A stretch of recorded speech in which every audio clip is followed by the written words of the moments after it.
عبد القادر احمد خداني كومبانيا كمبيوتر جيم ديزاين تقلك بخير هاتيج ويستوديا بكريا كردستان بستوچار دست بکرد بجن کودینگ بنگها سرکی یا تکنولوژیا نو یا سرکفتی لهمو جهانی دبکو لکردستان جی واره کودینگ قالك ناسيار بجا بتكارج خلقير وج تماشوان را بحثا بابتا كودينج بكتشيا بخوي جيمنج ميكاتو لا جرافيك ولا كود بله كود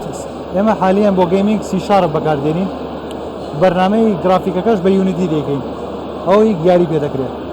اوش ثاني كبيست بخوي جيم سيا جيم فكريه ديزاينر ورقيه برنامجاني ادوبيا تيلا فوتوشوب ان ديزاين اوان همو بكاردينين انستروتر رايكا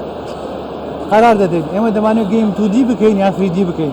2 دي بكين او ستارفو برنامج خوي هر بيونيتي دكري 3 دي شتي خوي اگر بكين 3 دي وكو نمونه شي 3 دي بيسمع برنامج 3 دي وكو مايا وكو بلندر وكو 3 دي ماكس بس 2 دي بيسمع موانانيا 2 دي اتواني هر فوتوشوب والانستروتر بيكين دواي اوا كتو ياركت تقريبا بيزك تواو كير دبي برنامج يونيتي ليونيتي مش تكان كود كيوا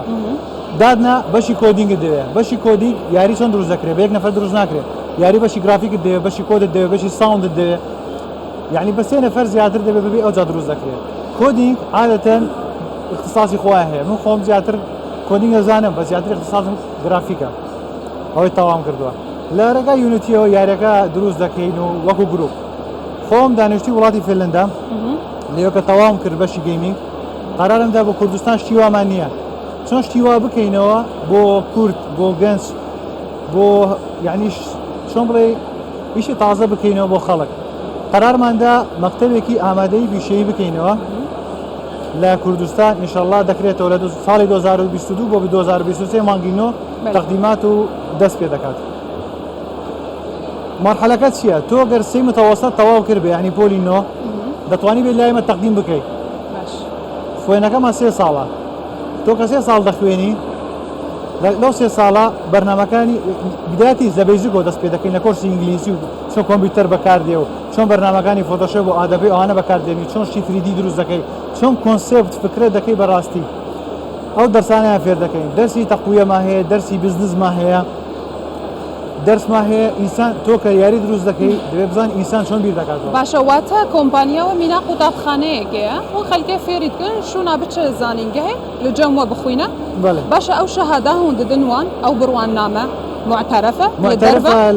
لوزاره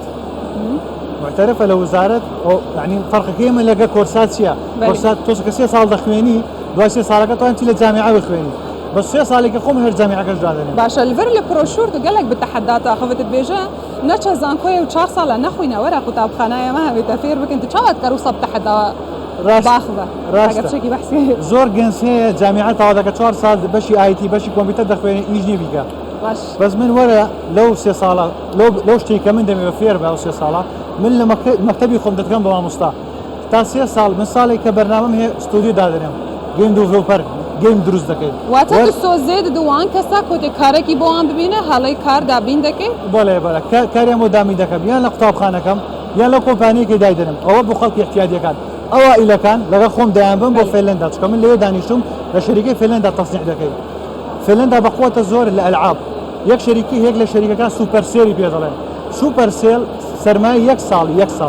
1.8 مليون مليار يورو اما که سرمایه کی آبینی بو کردستان زور يعني هر بابش ما بنود نبي با سرمایه کی تکنولوژی زور لاهیتک زور شی تازه تراتو باقی میشیتی که سرمایه کی زور گوره دبی بو گنز بو کرد بو عراق باشا كنجي كاري ودست بيتك اف كومبانيا بتمامي كنجي داد مزرينا كومبانيا كا بله انها اونلاين از بيجم دان تماماتي دا مزراندر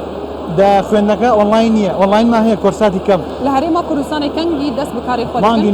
مانگی نو دست پیدا کنی لحالی رو دست پیدا کنی چه بوده باش دارید پیشانگاه های تکس کرد های تکس که باشی تکنولوژی های تکس که لسر و